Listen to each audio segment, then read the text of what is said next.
So we're back getting ready to work on the B-Rad project with B-Rad, but check it out, our buddy is back. He's just chilling, don't want to move, he's comfortable. Yeah, so we gotta handle this situation before we get to work. This is some beep.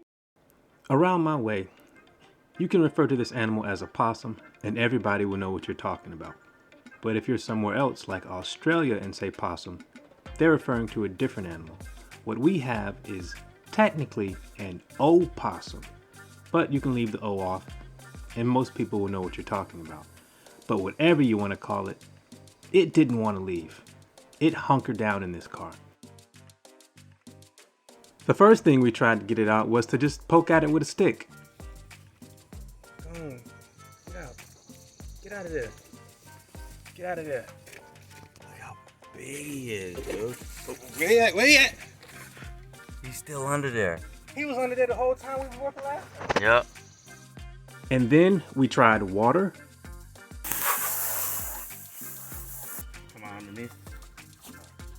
The water's coming out. But yeah, see what he is. We did a quick web search and found this product called Repels-All. It's supposed to repel all animals.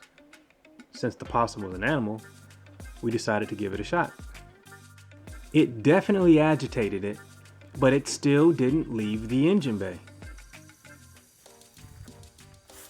I ain't getting too close, man. Where is he? See the tail? Oh, yeah, he's right. How did he get there? Bro, I don't know, but Beep. it's working. All right. Well, it was working. All right, well, let's not get in his escape route. Let's get away from him. It don't smell that bad to us. It stink, but it's not. It's probably killing his Beep. unit. Brad kept spraying, and it kept moving around a bit, but it wouldn't leave. He's still there? Yeah, man. Come on, man. Why don't you leave? Is he stuck? Is he stuck? He is bigger than I thought. Huh? He is bigger than I thought. Yeah, or he got bigger. Oh yeah, because his baby, You know he was a baby a month ago. All right, hold on. He's backing out. He's backing out. He's backing out this way. Let's not. Okay. You see him? All right, he's on the ground. He's on the ground. Well, he went down. He's down there? No. Well, he went down. So we sprayed the Repel-All, and it agitated the possum, but he is still somewhere in here. And if you had never used that stuff, Brad said it smelled like old hot dog water.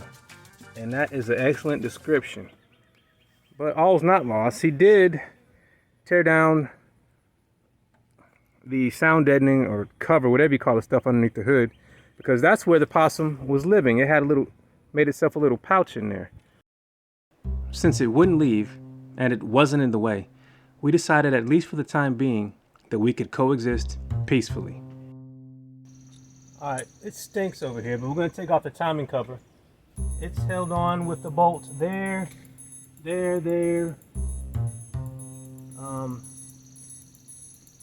And I think that's it.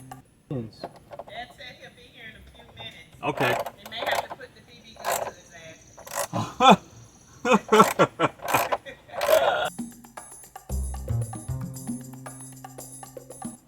The bolts holding the upper timing cover came off easily.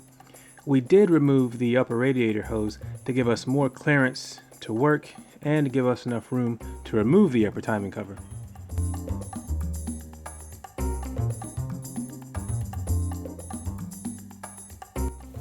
Good job, Mac. That's what lick. Ooh. Oh, that's the belt. Okay. Yeah. It's melting. She is gone. It looks like the timing belt wasn't a bad place to start. The combination of heat from the fire and time had made it brittle, and it was crumbling in our hands. To get to the lower timing components, we had to remove the water pump pulley. So we held the pulley with vice grips as we loosened all the nuts with a 10mm wrench. For the stubborn nuts, I would position the wrench and then tap it with my rubber mallet. Over the years, I have become a knuckle preservationist. Whoa, you get it. You get it. He gonna bite you. Yeah, so I dropped the wrench and I was afraid to get it because I knew the possum was down there somewhere. But B-Rad wasn't afraid. He reached right down there and got it.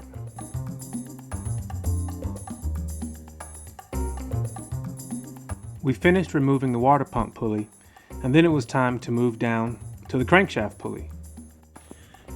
It's a good thing we decided to do the timing belt first because look at it. That would have caused some serious issues if we tried to turn it over. All that was in the car. So now we gotta free this belt and take off that pulley. Then we can look at our components and see what we need to do to set the time and hopefully install the new timing belt.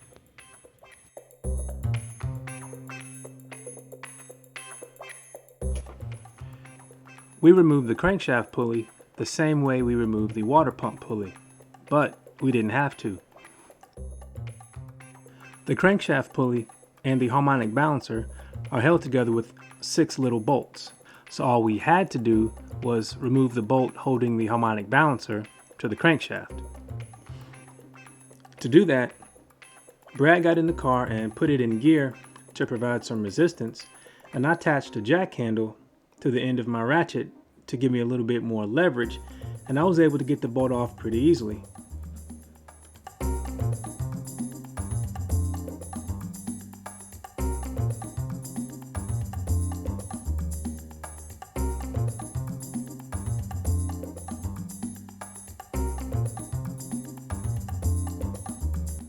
With the bolt out, I could pry off the harmonic balancer, and then we could move on to the lower timing cover.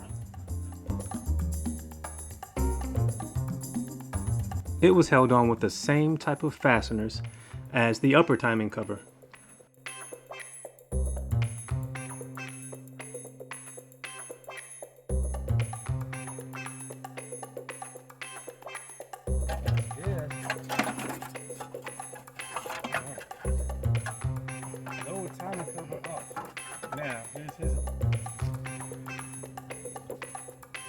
Yeah, so we got everything out and we're able to see all the timing components and the timing marks.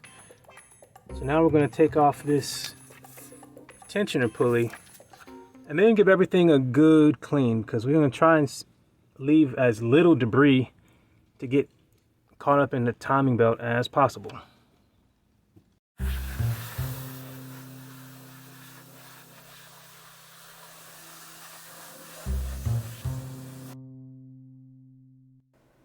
I was surprised by how easy it was to get the nut holding the tensioner pulley on off. But we weren't as lucky with the tensioner pulley itself.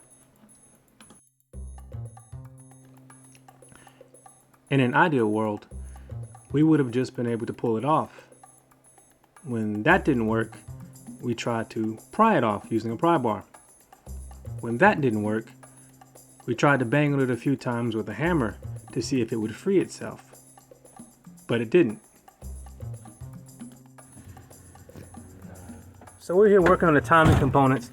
We cleaned everything up a bit and we got to the tensioner pulley and it is seized to the stud.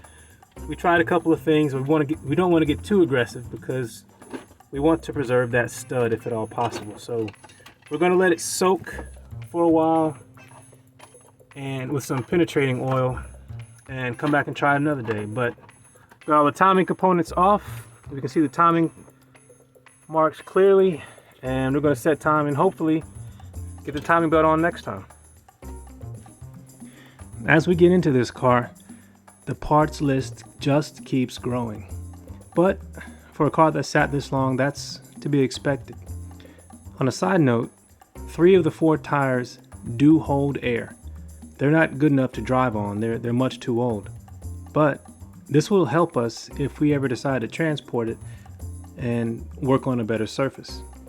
Although we're busy, Brad and I are going to keep finding time to work on this Z31 because we are having fun and we cannot wait to get it back on the road. If you'd like to follow along, hit subscribe. Thanks for watching. Take care. 750. 750.